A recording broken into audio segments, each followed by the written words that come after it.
It's my life. It's my life. Mga bakla, yan, taray, paniwala na naman ako kwento. Diyos ko, adik na adik ata kayo dito sa kwento. Nakakaloka, daldal lang naman ako ng daldal dito. Anyways, ayun, I am browsing for the list ng kwento ko for today.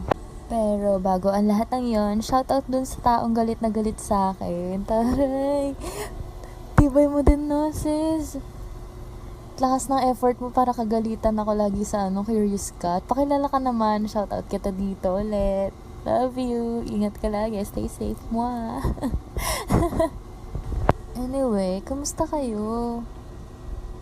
Ayos pa ba kayo? Hindi ko na kasi hindi ko na kaya yung stress sa school. Ganun, nakaka-drain na lahat ng school activities. But, yeah, roughest sex experience tayo today.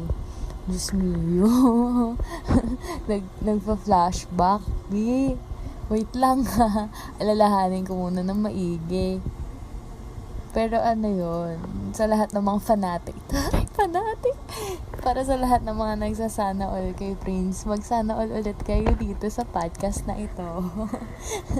Ayun, so, that was pre-COVID. That was pre-COVID, mga B. Ano yun? After classes yun, that was Thursday. Yun. Tapos, nag-meet kami sa may Bacoor area. Yun, South Peeps, alam niyo yan. Dami dun, diba? Ayun, anyways, that was in Bacoor area. And we checked in sa isang mot-mot over there. Tapos, ayun, may konting kwentuhan, ganyan. But, we got it right sa action agad.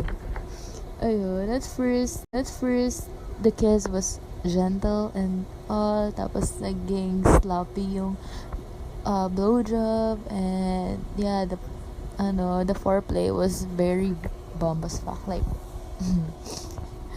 sinasabi ko nga sa inyo, I would repeat having sex with Prince like over and over and over again. Anyways, ayun, I think that was the roughest one na na-enjoy ko. Like, sobrang solid. Yun. If you're asking what positions na nagawa namin, like, he fucked me beside the bed. Yeah, tas nakaupo, nakaluhod, nakatuwad. Like, any position imaginable. Even yung buhat niya ako, it was like he was drilling so hard. Like, that was so fucking hard. And I'm screaming. And I don't even care. Kahit may mga kumakatok na staff nung mot-mot na yun. I don't care. I was really enjoying that. And I would pay. I would even pay to do that again. But, COVID and shit. So, yun, hindi magagawa yun right now. Especially, hindi ako makalabas. So, yun. Should I go in details pa ba about it? Pero I think mas ma-enjoy mo. But yeah, I think we had 3 or 4 rounds, I think. Yeah, hindi naman all.